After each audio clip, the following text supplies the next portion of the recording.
Welcome into the Footballguys DFS Show. We have week 4 slate coming up. We've got a little bit of a screwy slate. We've got an overseas game at 9:30 on Sunday to take one game off and 2 Monday night games this week. So we're dealing with a little bit of a smaller pool. But as always, we're going to run through our cash games, our GPP plays. We're going to primarily look at DraftKings. And of course, we have our fearless leader, Devin Knotts, with us, and our great friend, Phil Alexander, as well. And let's get rolling on it. Let's just kind of go into with these games off the slate. What are your games of the week of the main slate here, Phil? Yeah, so fortunately, even though it's a short-ish slate with only 11 games, as you said, the schedule makers gave us a pretty good mix of games that do have pretty good scoring potential. For starters, I think people are going to be looking at Colts at Rams, where that one is in LA with a 49.5 point total. Rams favored by 3.5. Definitely with the way Jonathan Taylor's been rolling, Puka Nacua, Devontae Adams. We're going to be seeing a lot of ownership concentrate there. We've got Ravens at Chiefs is kind of like the marquee game of the slate, even though the Chiefs haven't really been playing up to marquee status so far this year. But the total there is high, 48.5. Everybody's been scoring on the Ravens, and they've been doing plenty of scoring themselves. Bears at Raiders, 47.5 point total, with Caleb Williams coming off of a career game and the Raiders defense looking absolutely awful last week against Marcus Mariota in Washington. So there's some other stuff. We've got some big favorites, some potential sneaky shootouts, some lower total games that could go over. But I'll try to leave some meat on the bone for Devin to see if I missed anything. And I didn't start the show properly because Phil, that was a great call out last week on Trey Tucker. So you were all over that one. Wide receiver won by a margin. Good job there. But Devin, do you have any other games you're adding? It's an 11-game slate, and Phil mentioned 5 games. What am I supposed to do? They're all good games. What am I supposed to do? You left 0 meat on the bone. The game that I'm probably the most intrigued by is the Detroit-Cleveland game, mostly on the Detroit side, because I think a lot of people are just writing it off as far as, hey, they have 2 running backs. Cleveland's defense is really good, so we're just going to look elsewhere. But at some point, this Cleveland defense is good. I mean, it's good, but like Malik Collins is not going to be the number 1 defensive tackle in football at age 31 when he's been a career average guy. It's just like not possible. So it's kind of a house of cards at the moment, at least in my opinion. And Detroit can put up 40 plus on anybody. You have Jackson Dart starting for the Giants. What that means, who knows? But he's certainly going to be cheap and going to be looked at. And then the Falcons, can they rebound after being shut out by the Panthers in one of the more surprising games of the week that completely wrecked my week 3? So I'm not going to be eager to go back to the Atlanta side of the world anytime soon.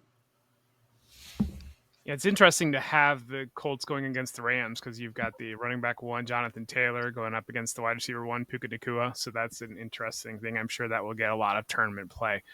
Let's go into our cash games. But before we do, please take a moment to like, subscribe, and just maybe leave some comments. And I know last week we were asking what is Phil's dog's name, and I think we were going to give something away should that have come through. So at some point this episode, we might have to check out and see if anybody did get that correct guess of Phil's dog's name.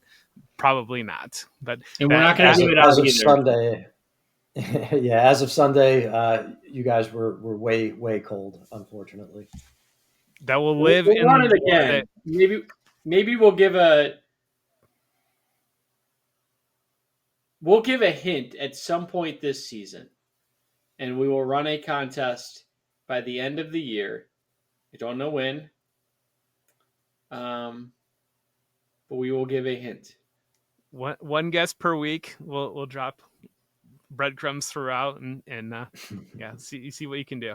Maybe we'll have to make it a big grand prize if you're gonna do it out throughout the season. But let's dive in. Let's look at cash games. And my question to you is it Caleb Williams again this week, or is it going to be a different direction? Devin, what are you going to do with your cash game quarterback? It's Caleb Williams. I mean, I don't know if it was a mistake to go with Mariota last week. He was fine. Like, he had 20 plus points at minimum price, so I think that's fine. But it's Caleb Williams going up against Las Vegas. We've seen at least 200 passing yards in each of their 3 games. They allowed 30 rushing yards to Justin Herbert, 40 and a touchdown last week to Mariota. So I think it's starting with Caleb and sort of moving on. The other names that I would consider,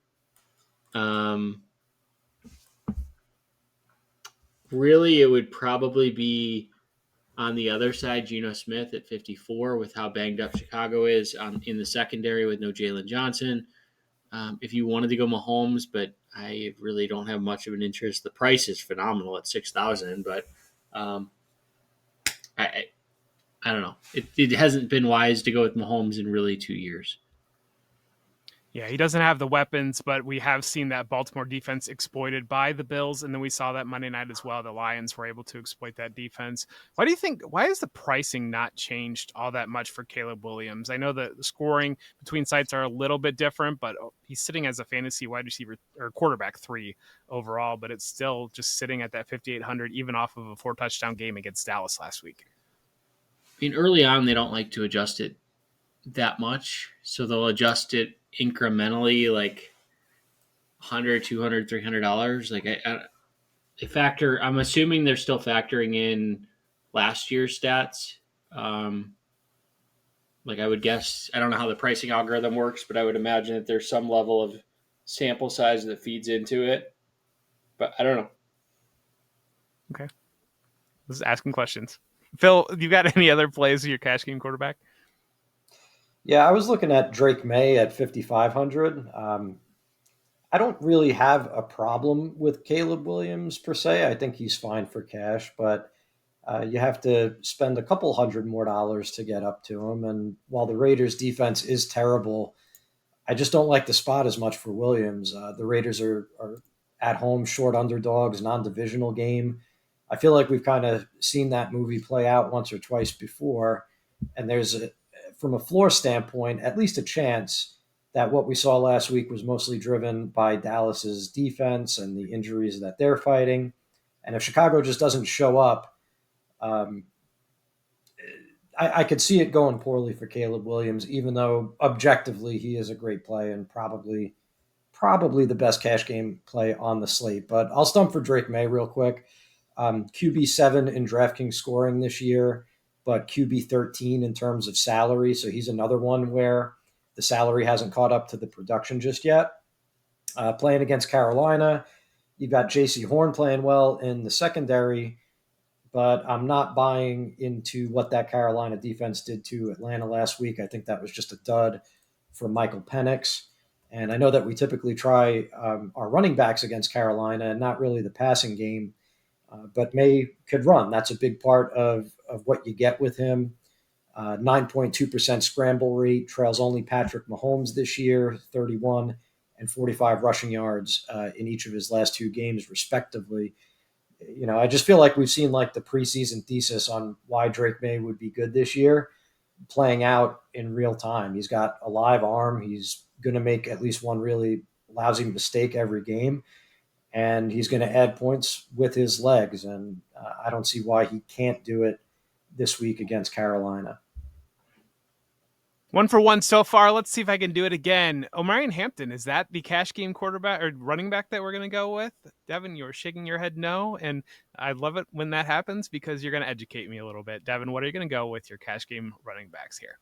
Yeah, it's maybe another rookie. I'm looking at Cam Scatabo as my first name that I'm taking. Tyrone Tracy hurt or just out of – I think he's hurt, right? He's hurt. Yes. Mm-hmm.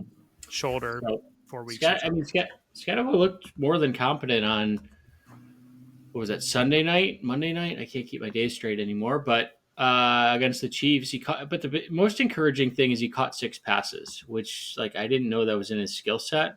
Admittedly, so if he's catching 6 passes at 5,500, like sign me up all day for that. Even if the Giants do fall behind, we know that rookie quarterbacks can target their checkdowns and look at running backs quite a bit. So Jackson Dart could be looking at Scadabo's way. So he's the first name that I'm popping off. I don't mind Omari and Hampton. He's just, I don't know. He hasn't wowed me yet. Certainly he's looked a little bit better since week 1, but just a little hesitant. It's like, am I overreacting because he scored a touchdown? Yeah, he caught 6 passes as well, I guess, which is also encouraging. I think he's a fine play. I don't know that I love him like I do Scadabo this week. So if you wanted to go cheap, I think Hampton's fine. I think Quinshon Judkins probably a better GPP play than he is a cash game play. But we'll get to that later. If I'm paying up, it's the age-old question as far as where to pay up. And where I should be paying up is Jonathan Taylor at 7,500. However, if you do go with Hampton and Scadabo, you can probably figure out a way to get to Christian McCaffrey at 8,500. And the difference there from a cash game perspective is just the pass catching ability for McCaffrey. You're going to have to make sacrifices elsewhere throughout your roster. So that $1,000 is critical. But if I am paying up, I'm probably just going to go all the way up to the top there with McCaffrey. If you wanted to pay down, you could look at a Kyron Williams at 6,300. I think is fine, as Indianapolis has one of the best pass defenses in the NFL. Phil, do you have other plays, other directions that you're going to go to look to build out the cash game lineup at running back? Not especially, but I'll just kind of piggyback on what Devin said about a couple of those plays. I think this is probably the clearest it's been in cash games so far this season as to what the field is going to do. And it's going to be that, medium range quarterback, either Caleb Williams, maybe some people are with me on Drake May. And then you got these 2 affordable running backs. I mean, you're going to see that combination of Scadabo and Omari and Hampton just about everywhere, which enables people to get up to McCaffrey at 8,500 and still have some left over for some receivers who have been heavily targeted. So in terms of Scadabo, it's not even just the pass catching. I'm not sure how good the Chargers rush defense is. Like if you look at raw fantasy points allowed, which is always dangerous this time of year because we have such a small sample, they haven't let up a whole lot. But then you look at who they played, and it was Kareem Hunt and Isaiah Pacheco. It was Ashton Jinty and the Raiders. And then last week they played Denver, and J.K. Dobbins goes for 83 yards on 11 carries and scores a touchdown. So when you look under the hood a little bit at their rushing EPA per play allowed, that's the 6th highest in the league. And they let up the 4th highest yards after contact per rush attempt. And that is right up Scadabo's alley because anybody who's watched him for any length of time knows that he likes to run into contact and run through it. And then the pass catching is a bonus on top of that. With Hampton, I think I'm playing him, but I would be a little bit more careful because I don't think that you're going to see those 6 receptions and 59 yards that he had last week because I don't see too many game scripts where the Chargers are going to be trailing and they're going to be having to get it off quickly to their running backs. And I don't know if Hampton is really like a part of their passing game. It seems like it's so concentrated through those 3 wide receivers, Keenan Allen, Quentin Johnston, and Ladd McConkey. But the price is there for a guy who's going to get 20 carries against a pretty bad Giants defense. So can't really hate it. And then McCaffrey is just targets and touches, and that's what we want. In cash games, he's not yet back to his 2023 pricing, so we're still getting a slight discount on the same workloads that we were getting back then. The Jacksonville defense is playing pretty well by just about every metric, but I don't think it matters. I think fading him is probably an easy way to get buried in cash games. So I'm going to stick with the chalk and try to beat my opponents at some different spots besides running back. Yeah, and I'm trying hard not to play homer here though. At 7,100, James Cook going up against the Saints, that one feels like too that could be, if you did want to go a little bit contrarian, that they have really put it on James Cook as the featured back after that on that big contract. They've been fine running the ball, and they should blow out the Saints. So he should find the end zone, maybe once, maybe twice, maybe three times. It's just hard to trust James Cook at that price. It's so high. It's a lot easier when they're 16.5 point fantasy. So, well, when Jonathan Taylor's 400 more and he has a longer history, like sure. I was just going to say it's a lot easier when they're 16.5 point favorites against the Saints and they're playing at home. I mean, that is the script that we're looking for in a cash game running back. Maybe I'm just bitter at the Bills because of week 2 when they went 30-0 and Josh Allen had 0 touchdowns. You know, it's they are just blowing teams out, and only James Cook is getting fantasy points. So, and who was the end around? Elijah Moore had one. Elijah Moore. Like Terrell Shavers will probably catch a touchdown. It'll just be like the most ridiculous thing possible. Wide receivers. So, Phil, how are you putting Puka Nacua into your lineup, or what else are you doing here? Yeah, it's kind of easy because we're paying down at quarterback. We're paying down at 2 of our running back slots. So Nacua slides in, and for obvious reasons, I mean, through 3 games, his 79.5 DraftKings points trail only Jonathan Taylor among non-running backs. We know about the silly usage. And with respect to that Indy defense, who's been playing good against the pass, and I think Charvarius Ward should be back this week. He was out last week. I just don't see it as good enough to slow down Nacua. So that's like an auto click. Then we have to kind of go towards the middle of the road with these last 2 spots because we paid up for Nacua. We are paying up for McCaffrey. You got to go pretty low at one of them. I think we could balance it because there's some low price defenses and tight end is just a car wreck this week. So the first one I'm looking at is Chris Olave at 5,100. When we're talking about like projected targets per dollar, his $5,100 salary and his league leading 37 targets look pretty good. I mentioned that game script against Buffalo. They're going to be throwing, the Saints are.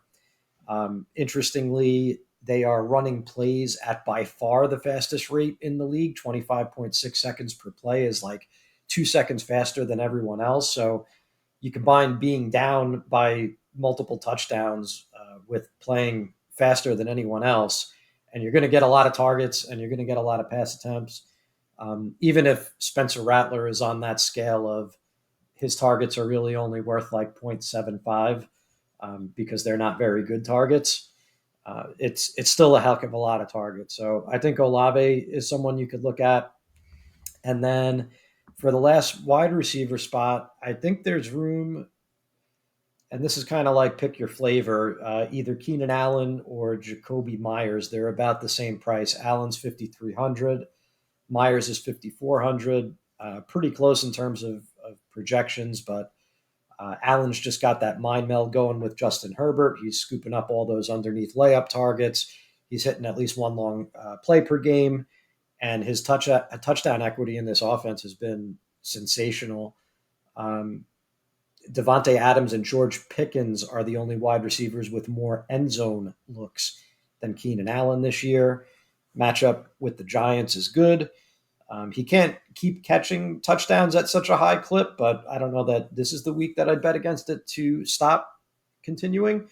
And then with Myers, I liked Trey Tucker a lot last week, but I'm more inclined to consider that like a blip on the radar. And I think that when you look at Myers with 22 targets over the first 2 games and only 4 last week, that was probably just the bad side of variance. So if he gets back to double digits against the Bears secondary, you're looking pretty good there. So I feel pretty good about those two guys, given that I could get Nakua and McCaffrey into the same lineup, though. My worry with Nakua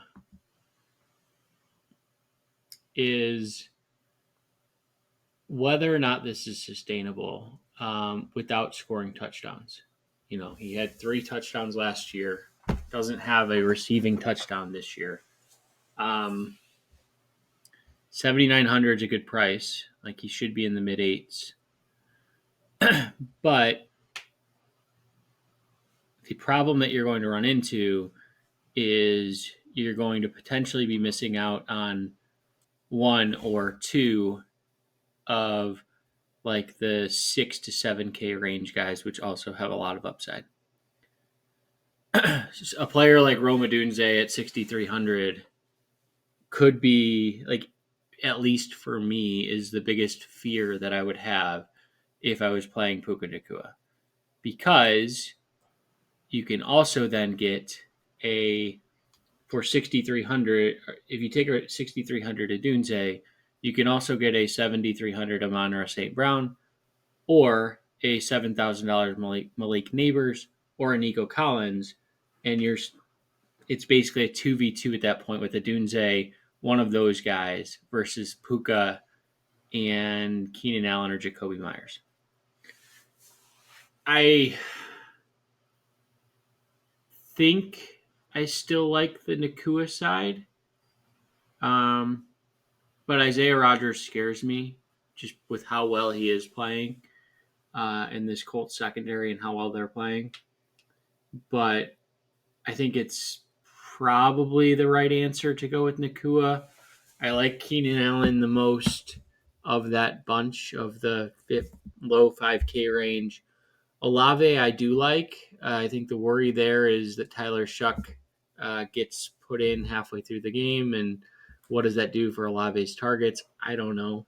But that would be the worry there. But I do like him more than I do Jacoby Myers.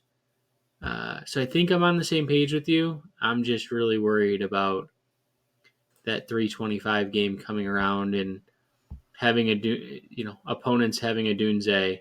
I guess the counter to that is I'll already have Caleb Williams, so that will help offset some of that. But maybe I'm just too high on a Dunze, but I think he's in line for a really special season. He is playing in Las Vegas, where he grew up, so that's fun. He went to Bishop Gorman High School. Devin, you'll enjoy who some of the quarterbacks around when Roma Dunze was in high school. It was Tate Martell was one of them, and then Dorian Thompson-Robinson followed. Oh, Tate great. Around when Roma Dunze was playing with Bishop Gorman there. But fun little thing. But I do think that if you're not going to Tate Martell cleaned my car the other day. You might have.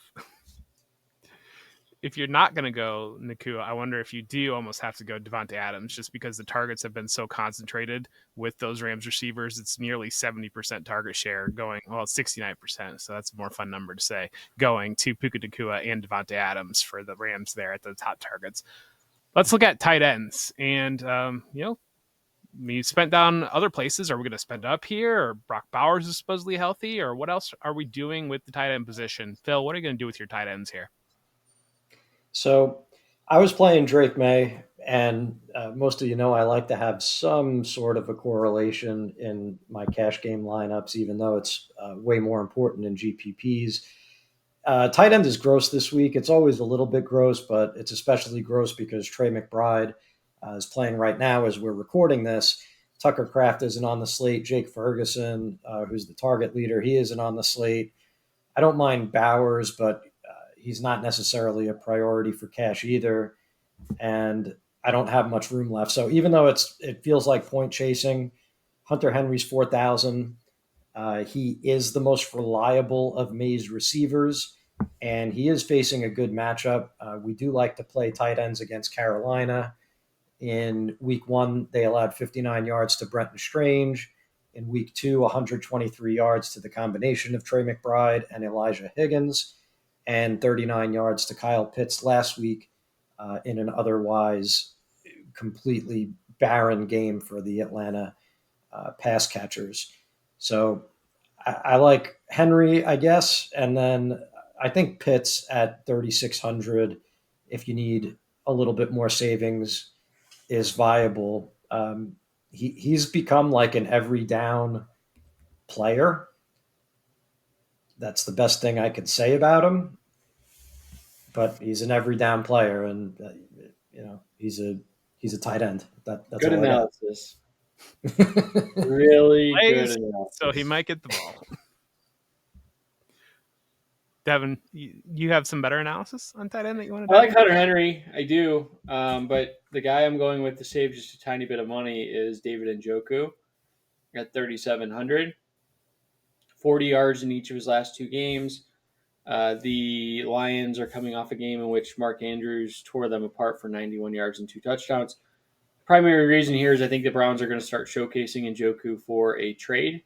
There's already rumors of him being traded for because of the Jatavian Sanders injury. He had 7 targets last week, and he's not going to he's not going to need to be blocking nearly as much as he has last week, where he was helping chip Micah Parsons all day. So I don't think they're going to have him do that with Aiden Hutchinson.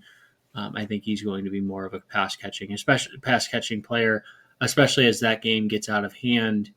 There's going to be a lot of just garbage time production for Njoku. I think one name worth mentioning, depending on if Colson Loveland scratches, Cole Kmet at 3,000 becomes kind of an interesting play. I think that saves you some money from some other areas. But let's open up the board. Let's look at our GPP plays, and this is when it gets fun. We start throwing out random names, and this is when Phil hits Trey Tucker. So let's dive into GPP plays. I'm going to go back to you, Phil, to hit your quarterback plays for GPPs. Yep. For the record, I'm not sure if I was on Trey Tucker on the show last week, but I'll use the opportunity to plug my weekly GPP column. I think it's called DraftKings GPP Domination. And it comes out on Saturdays every week. And I think it's one of the better GPP articles out there in the industry because the focus is way more on game theory, even though I'm also giving specific plays. The reasoning behind those plays is kind of less about descriptive statistics and more about thinking like someone who could put together a first place lineup. So shout out to that. Trey Tucker was in there, and away we go this week. So for my quarterbacks, the first one I'm looking at for tournaments is Jackson Dart. So we've had all of these cheap quarterback plays recently, but there's been enough value on the slates that it really wasn't necessary to play them in tournaments as much. But I like doing it with Dart this week because I think you could do some interesting things in your lineup. You could get, for example, McCaffrey, Jonathan Taylor, and an expensive wide receiver to work with a $4,500 quarterback. Maybe Malik Neighbors to stack with Dart. And speaking of game theory, Scatabo is going to be very popular. As we said, he's kind of the first cash game running back that everybody's looking at.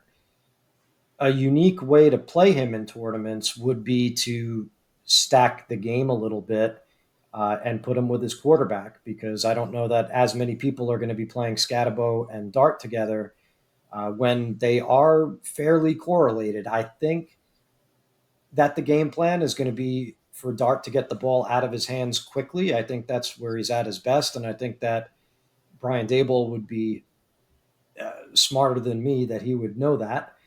So to help get him in a rhythm, we could see a lot of quick dump offs to Scatabo, and who knows what happens from there. So Dart is an interesting play. Here's one that I really had to kind of choke down to start writing some notes about it. Trevor Lawrence at 5,200. So I think we've got a sneaky. A lot of times, Devin. A lot of times over the years, man. Do I have to pull the "you have kids" card again? Like We just did Baker this Mayfield has graduated to being an acceptable play, and now Trevor Lawrence has taken. we just did this 2 weeks ago. I think we're there, where he's the new Baker. But here's my thinking, right? 47.5 point total in a close game there between San Francisco and Jacksonville. And out of all those games that I rattled off at the beginning of the show, I didn't mention that game, even though it's right in the same neighborhood as Bears Raiders, for example. Right. So if Bears Raiders ends up being the one game that everybody piles on and fails, and San Francisco Jacksonville is the one that nobody does, and it becomes that wonky shootout, which I could totally envision between two kind of sloppy-ish teams. You're going to blow the field away, and similar to what I was saying with Scatabo, actually, you could play CMC in this thing as the run back, and that's going to be a way to play Christian McCaffrey in a way that's unique compared to the rest of the slate. No comment. I think you've already commented. Great analysis, Devin. Give me some GPP plays, Devin. I don't know where to go from here. Like, is this just a Trevor Lawrence pod? Like, my God. Wow. Truly stunned. Geno Smith, 5,400. I talked about the Bears defense. Not very good. We saw Geno have upside in week 1 where he threw for, 380 or something. So give me a little bit of Geno. Daniel Jones, 5,600. To talk about a quarterback whose price just hasn't increased to the level that it should based on his past history. There's no reason that Daniel Jones is only $300 more than CJ Stroud, for example. So I think he's underpriced. Has a stackable offense, and if Jonathan Taylor doesn't go off, then you could see some Daniel Jones goodness coming out of Indianapolis. The last name that I'll throw out there, let's go deep. I like Bryce Young at 4,900. And New England has allowed 300 yards to 2 of their 3 opponents. Last week they looked much, much better, largely because Christian Gonzalez is back. I don't think Christian Gonzalez is the end-all, be-all as far as like a truly top elite corner.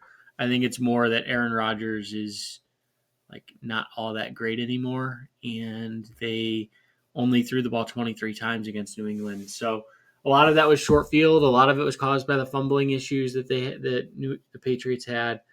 But Tua and Geno Smith both threw for 300. So at 4,900, I would rather have Bryce Young than Trevor Lawrence. Josh Allen feels like we are due for a classic, just 4 touchdowns, throws 4 touchdowns, runs for 2 touchdowns, just annihilation of the Saints potentially.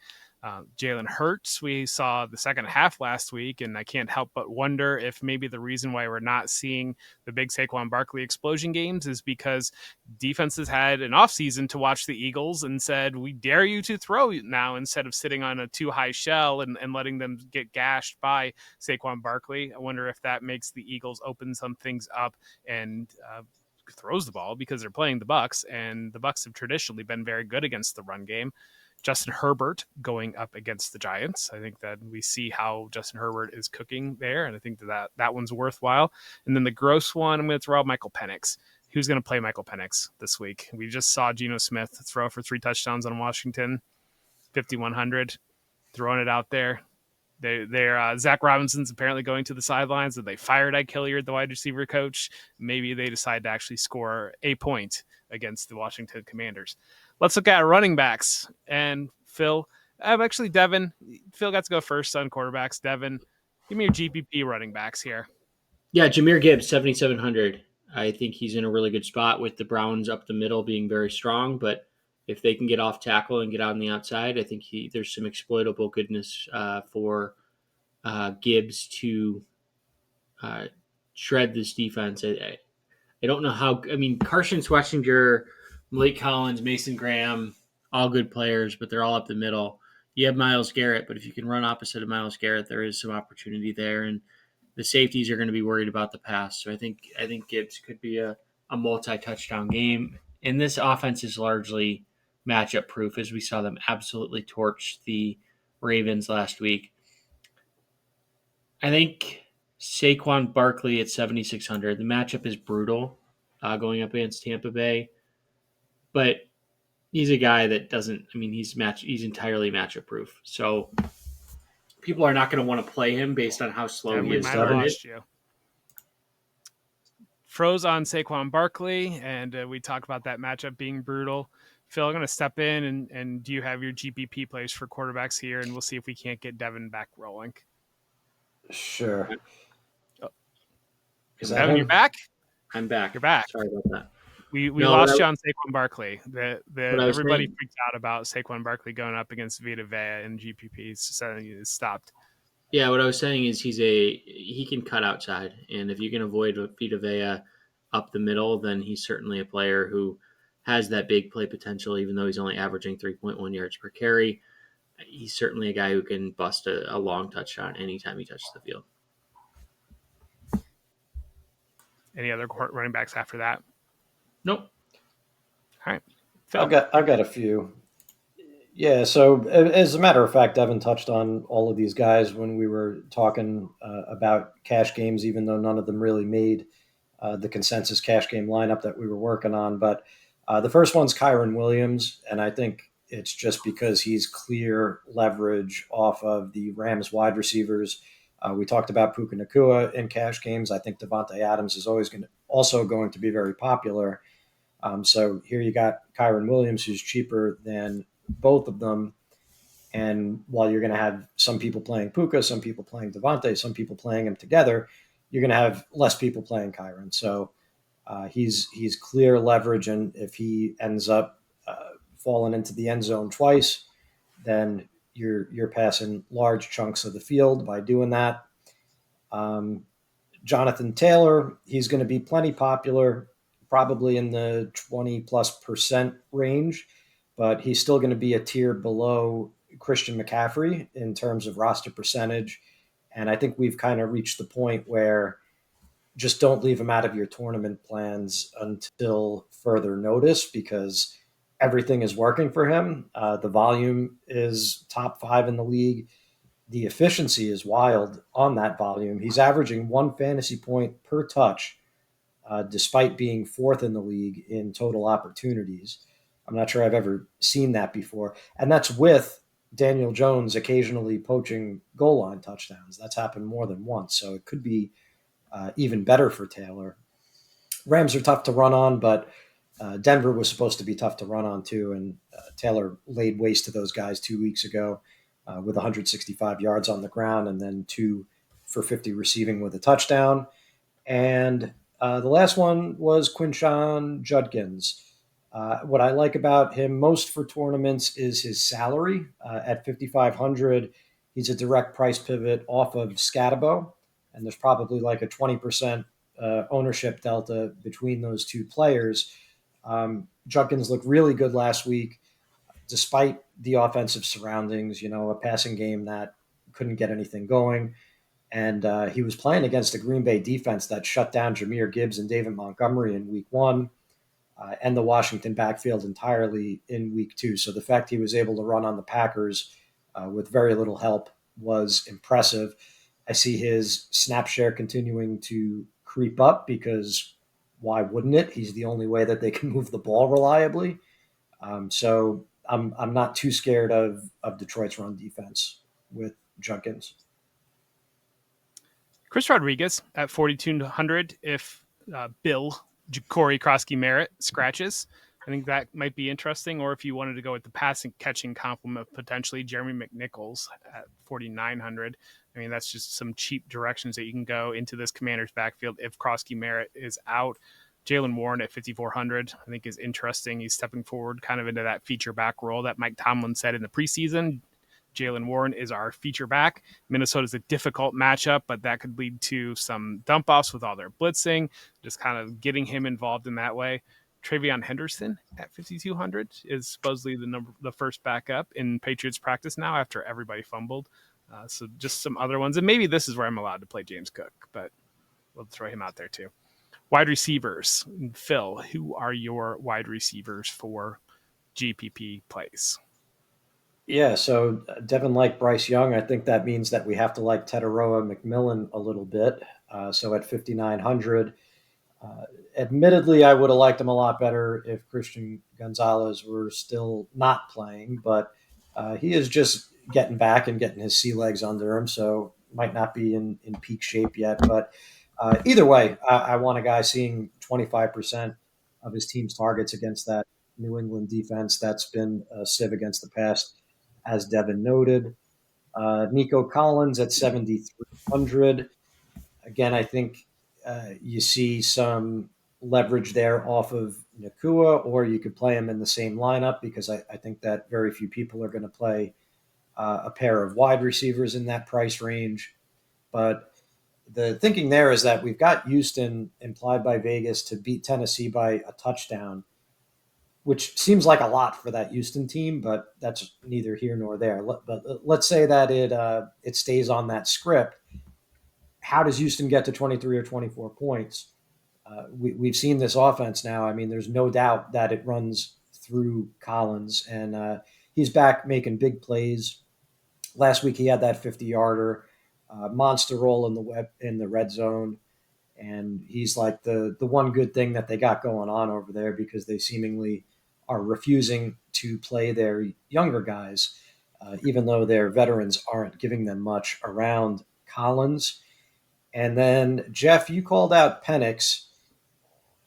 I'm not quite going there, but I do like Darnell Mooney for a lot of the same reasons that I was on Trey Tucker last week, and that is that Washington defense is going to play a lot of man, and as we saw with Trey Tucker, that is going to give a quarterback with an arm a chance to make some plays down the field if that receiver could get past their man. And the downfield role in Atlanta is Mooney's, a lot more so than it belongs to Drake London. He kind of got called out by his coach last week, Mooney did. So there's that too. Maybe he's got a little bit of added motivation.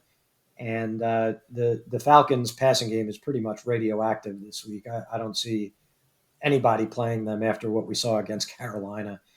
So I do think that Mooney it could emerge, even if Penix doesn't win you a tournament to go along with it. Being that Mooney's only 4,700, I think he could get there. Couple guys. Elik Iomanar continues to be 3,900, 13 points in each of his last two games. I'm not buying that Houston is any good or should be favored at all. So, CJ Gardner-Johnson was cut. He was one of their better players at safety. So how they're going to react to that, not sure. Devonta Smith, 5,400. We saw him have a mini breakout in the second half of last week's game, 20 fantasy points. So I think he's at least intriguing to maybe have a breakout game. I don't know what to make of Philly. I think that if they do continue to struggle running the ball, we could see a heavy passing game from Hurts and Smith and Brown. But Smith at 5,400 just seems like a pretty good price for that player. Looking elsewhere, I mentioned Amon St. Brown. I think he's fine at 7,300. Certainly a good play at that price. And then the last name I'll throw out there is Zay Flowers at 6,700 going up against Kansas City. We've seen him in big games. We saw him in week 1 against Buffalo. I think he could continue to have a big game going up against Kansas City this week. I'm going to throw out Xavier Worthy. If he comes back for this one, there might be some hesitation to put him into the lineup, but I think he was going to be all those 120 targets that Hollywood Brown saw week 1, I think was supposed to go to Xavier Worthy. So we've seen this Ravens defense get exploited. I think Michael Pittman might be an interesting play in the Rams if you want to get some entrance into that game that we talked about being one of the games to target. Jawan Jennings potentially being under the radar. Should he come back from injury to make it this week? We saw him have the explosion game in week 2 against the Saints. So much attention going to Ricky Pearsall and to Christian McCaffrey. That could be a spot for Jawan Jennings to get in. And Tyquan Thornton is the name that's out there for 4,000. He's made some plays downfield. Josh Downs at 49. If we're already playing, you're not playing Thornton, are you? No, I would say probably not, depending on if you wanted to go with Patrick Mahomes stack. I think that there's potential for both of them to be involved, that Thornton could be the deep threat while Worthy is more the intermediate area. And so I think that could play that way. You think they'll be on the field at the same time? What's that? You think they'll be on the field at the same time? Yeah. Yes, I do. I think Hollywood Brown has really struggled. I think he might be the one that comes off. So I think that Thornton has shown a lot more juice than Hollywood Brown has at this point. Parker Washington at 3,700. We've seen heavy targets the last 2 weeks. 3,700 is a very attractive price. Trailing game script going up against the 49ers. And that's about all I got for wide receivers right now. Tight ends. What are you going to go with, Devin? What do you want to do GPP tight end plays? Dalton Kincaid, 4,500. Has had 2 really good, nice games back to back. We mentioned it back in week 2, I believe, that I was going to continue to target. All right, it hasn't been back to back. He had 16.8 in week 1, 20.1 in week 3. Is it going to be an every other game scenario? I sure hope not, but I think that the Bills need a number 1 guy to emerge, and I'm writing off his week 2 performance where he only had 9 DraftKings points, largely because Josh Allen sucked that game, only because I started him on FanDuel. So. That it? Yeah, so just to did you have any others, Devin? Nope. Yeah, so just to build on that a little bit, in general, that's one of my favorite spots to roster tight ends is when they're part of a heavy home favorite with a high implied team total, and that's definitely Kincaid's profile this week. I think this is where you look at Brock Bowers at 5,800 since we can't fit him in cash. He's back practicing in full for the first time since before week 1. And it doesn't look like we're going to get Michael Meyer this week. He had a scary looking concussion. So, as silly as it sounded when that was like the preseason narrative that Mayer would cut into Bowers' playing time, it did end up playing out that way a little bit, even if it hasn't necessarily impacted his target volume. But you want Bowers on the field because picking up some snaps is going to earn him some more targets by default because he's that good when he's out there.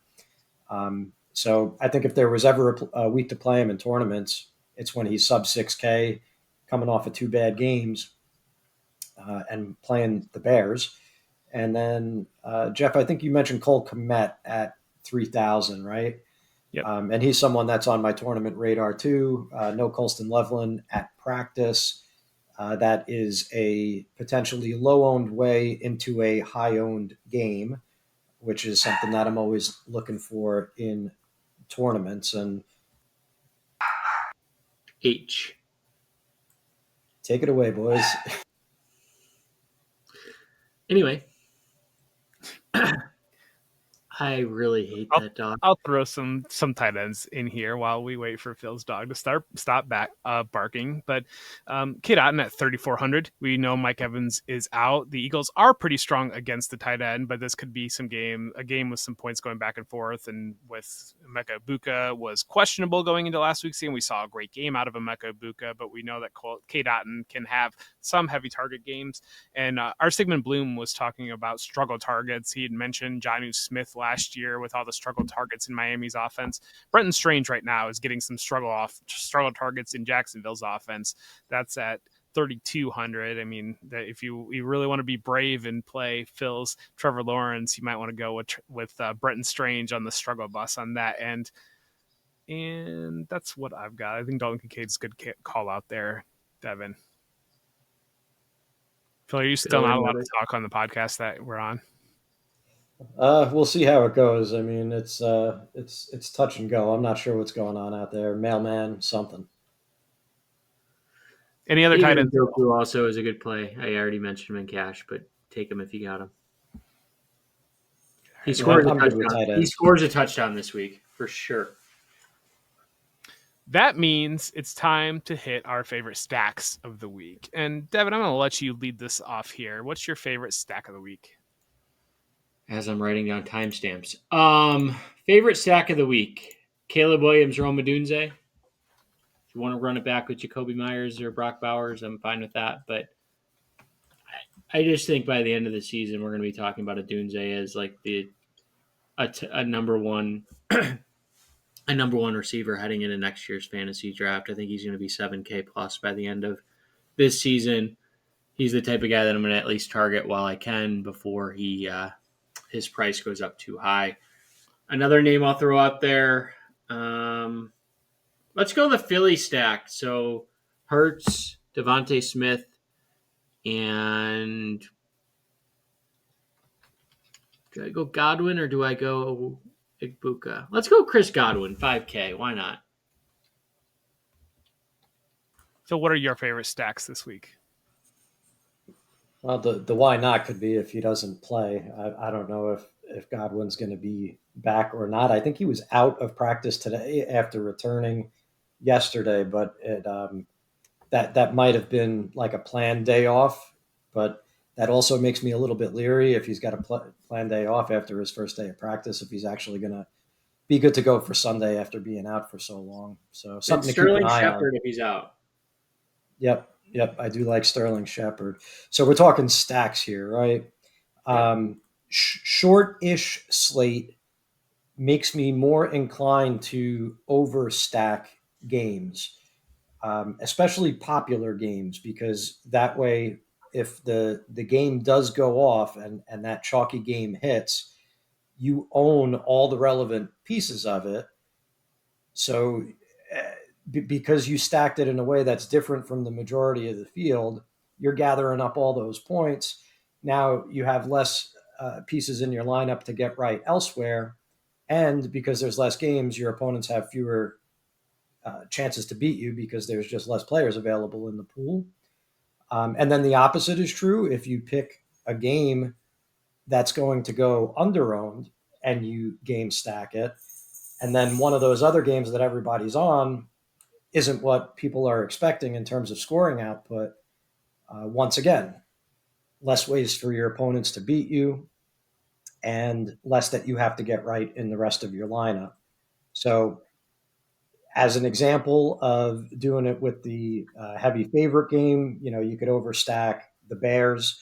So take Devin's Caleb Williams and Roma Dunze, throw Cole Kmet in there, maybe throw DeAndre Swift in there and hope that he breaks one or also scores a touchdown on the ground, and then run it back with maybe Bowers and Myers or Bowers and Trey Tucker, right? And hope that that game is the one that really explodes on this slate. Or you could do what I was saying is, all right, maybe that ends up a sloppy game between two teams that might actually be bad. Take something with a high total that nobody's on, like the Jacksonville San Francisco game, and do what you guys said, right? If I'm going to play Trevor Lawrence, maybe I'm going to play him with Strange and Washington, both cheap and low owned. I could throw Brian Thomas in there because does Lawrence really hit a ceiling without Brian Thomas bouncing back a little bit? You And could then lose all your money. and then throw McCaffrey in on the other side, and maybe even Pearsall, and then it's straight chalk from there. That was a lot of things, Phil. That was no, that was interesting. That was good. I'm going to go with we're going to go Justin Herbert. We're going to go Omarion Hampton. We're going to go. Everybody's been talking about how Ladd McConkey's not any good anymore, and so that means that we're just due for a Ladd McConkey week here against the Giants. And we've seen when quarterbacks are making their debut, Sometimes it's okay, and other times it can be utter disaster. Jackson Dart is the type of player that does throw the ball to the other team from time to time. I think this could turn into a potential onslaught with the Chargers offense that's looked pretty dynamic in a spot that could put up some big numbers. But you can bring back, if you wanted to bring back, play Cam Scatabo, or if you wanted to go high end Malik Neighbors, there's some options there. Is he going to wear that god awful diamond necklace while he's playing? I don't know, but I remember watching him last year at Ole Miss, and he would throw the ball to the other team quite a bit, and they would drop it usually, but I don't know if they're going to drop it at this level. Let's do our favorite discount play of the week. Phil, what is your favorite discount play of the week? All right, so you guys took Parker Washington, so I'll pull one more from the list here, and let's say Demarcus Robinson, 3,500. He's off suspension this week. No practice for Juwan Jennings today again. So it's conceivable that Demarcus Robinson is going to step into the wide receiver 2 role in the San Francisco 49ers offense, and that's an offense that still doesn't have George Kittle. So he's really like the number 3 option in the passing game.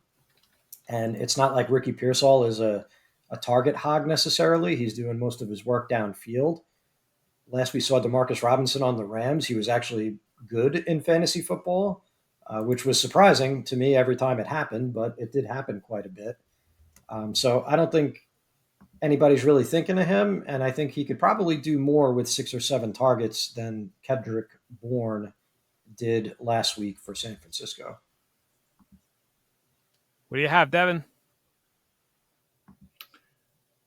Favorite is Io Manor. If you want to go cheaper, Jalen Lane, 3,300 with Terry McLaurin out.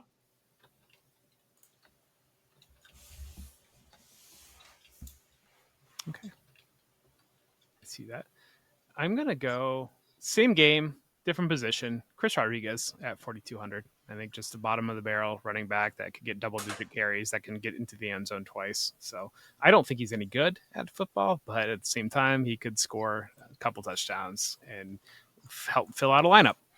That's all we've got for this week. And as always, we will allow our fearless leader, Devin Knotts, to just implore you with whatever wisdom you have going into week 4, a week that Cracking FanDuel is going to win this week. We are putting positive vibes into the universe, and we are gathering around Devin, and Devin's going to lead us home. I sure hope so. It's been a rough 3 weeks. Let's be great this week. That's all I got.